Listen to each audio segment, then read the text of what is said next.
What if you could take a single photograph and pull 10 different shots from it, and every single one was still sharp enough for a billboard? What if a camera sensor could capture a landscape of digital information so huge, it completely changes how you compose a photo?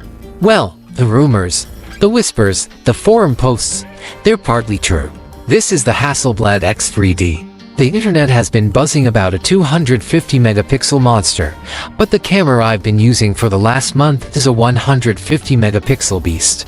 And it might just change photography forever. But here's the real question. Is this game-changing tech actually the ultimate creative tool? Or is it just the ultimate marketing gimmick? I've spent the last month pushing this camera to its absolute breaking point to find out. We're going to find the limits of this resolution and see if a camera can actually be too good.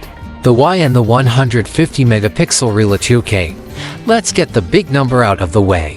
While the internet forums were dreaming of 250 megapixels, the production model we have is a jaw-dropping 150 megapixel medium format sensor. And honestly, that is more than enough to completely rewire your brain about what a photograph can be. It's a 50% jump over the already insane 100 megapixel sensor in the X3D, and it's a number that feels made up until you see it for yourself. So, I designed a few real-world challenges to see if this resolution is a superpower or just a massive headache. First, a sprawling, complex landscape to test the absolute limits of detail.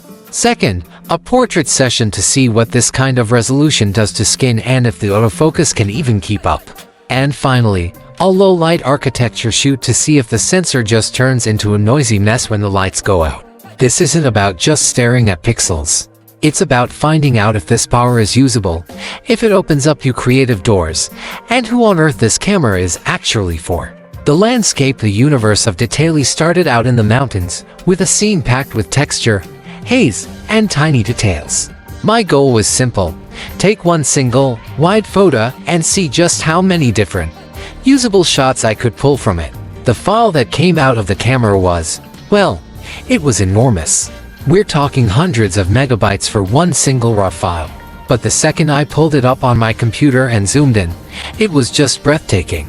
It's not just that things are sharp. It's that you can see depth and texture in a way that feels almost hyper-real. You can make out the individual fibers on a flag waving in the distance, the subtle color shifts on a rock face a mile away. It feels like you shot the scene with a dozen different prime lenses all at once. This is where that 150MP sensor, combined with Hasselblad's legendary 16-bit color, really shines. The camera is expected to capture up to 15 stops of dynamic range, and it absolutely shows. I was able to pull detail out of the deepest shadows and rescue highlights that would be completely gone on almost any other camera. The way the tones transition from one to the next is so smooth it feels like a scan from large format film. This isn't just an image, it's a dataset. You can crop a tiny 25% chunk of the frame and still walk away with a 37 megapixel photo, which is more resolution than most pro full-frame cameras. This is what the X3D promises, and this is what it delivers. For anyone shooting landscapes, architecture, or fine art, this is a complete game changer. The freedom to recompose so heavily after you've already taken the shot is, frankly, addicting. Ergonomics and the shooting experience say so. The image quality is mind-blowing. But what's it actually like to use asterisk? A camera that takes beautiful pictures but is a pain to hold is just a very, very expensive paperweight. Hasselblad has stuck with its iconic Scandinavian design, and it works. The body feels like a solid piece of machined aluminum. It's minimalist, but everything has a purpose. The grip is deep and secure, and while we don't have final specs, it doesn't feel dramatically bigger or heavier than the X3D 10C. One of the biggest upgrades, according to recent leaks, deals with a huge workflow problem: storage. The X3D had a big 1TB internal SSD, but the X3D reportedly switches to dual CAF Express Type B card slots. This is a true professional's feature. It shows they understand that with these file sizes, you need insane write speeds and redundant backups for any critical shoot. The user interface is still one of the best out there, a clean, simple touchscreen menu that other camera companies should be forced to study. You're not digging through menus for 20 minutes.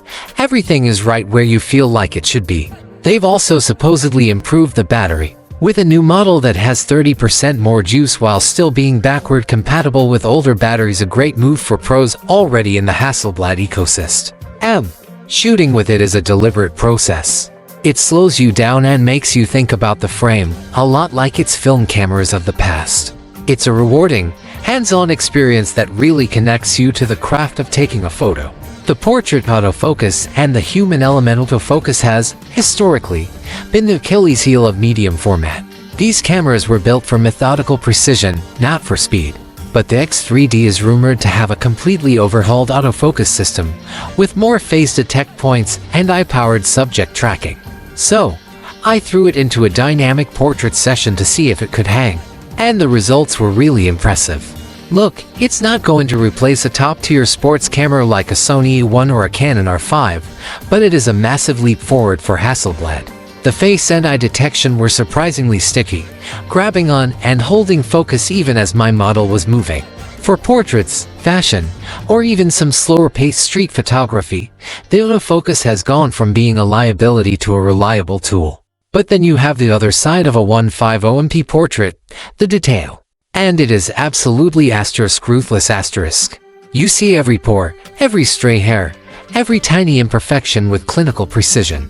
This is amazing for high-end commercial work, but it means your retouching game has to be top-notch. Thankfully, the Hasselblad Natural Color solution makes sure skin tones are rendered beautifully and naturally, so you avoid that sterile, overly digital look. It's a double-edged sword. The camera gives you reality, and it's up to you as the artist to decide how much of that reality to show. The improved in-body image stabilization, rated for 7 stops, is also a huge help here. I was able to shoot handheld with some pretty slow shutter speeds and still get perfectly sharp photos, which makes the camera way more versatile when you step outside the studio. CTA call to action. So, we've seen where the X3D shines, but what about its weak spots? Before we get to the cons and my final verdict, if you're getting something out of this deep dive, maybe think about subscribing to the channel. I buy all this gear myself, so your support is what makes these independent, in-depth reviews happen. Now, let's talk about who this camera is not for. Section 5. The cons. Who is this not for? No camera is perfect, and the X3D's greatest strengths are tied directly to its biggest weaknesses. First off, the file sizes are just astronomical. You're going to need a very powerful computer to edit these images without wanting to throw it out a window, and you'll need a serious storage solution to archive everything. Your entire workflow will slow down. This isn't the camera for spraying and praying at an event. Second, the price. While it's not official yet, this system is going to be a massive investment, almost certainly costing well over $10,000 for the body alone. That puts it squarely in the territory of working professionals and very dedicated enthusiasts. Third, while the autofocus is much improved, it isn't an all-purpose camera. If you shoot fast-moving sports, wildlife, or anything that requires lightning-fast predictive tracking, this just isn't the tool for that job. And while some feared it would have no video, recent reports confirm it has 4K 12-bit RAW video, which is fantastic. However, it's clearly not a video-first hybrid. It's built for pure, uncompromising stills photography, so if you need high frame rates and advanced video features, a camera like the Fuji GFX100E might be a more balanced choice. This camera demands a certain type of photographer. It demands patience, a methodical approach, and a big investment in both the camera itself and the computers needed to handle it. Conclusion, the verdict. So, after a month of pushing this camera to its breaking point, what's the bottom line? Is the Hasselblad X3D a 150 megapixel gimmick? Not a chance. This camera represents the absolute peak of still image quality today. The level of detail, the richness of the color, and the pure flexibility you get from these files is unlike anything I've ever worked with. It's a tool that doesn't just capture a moment, it captures a world of possibilities inside a single frame. But it is absolutely not for everyone. This is a specialist tool. It's for the fine art photographer who prints their work several meters wide.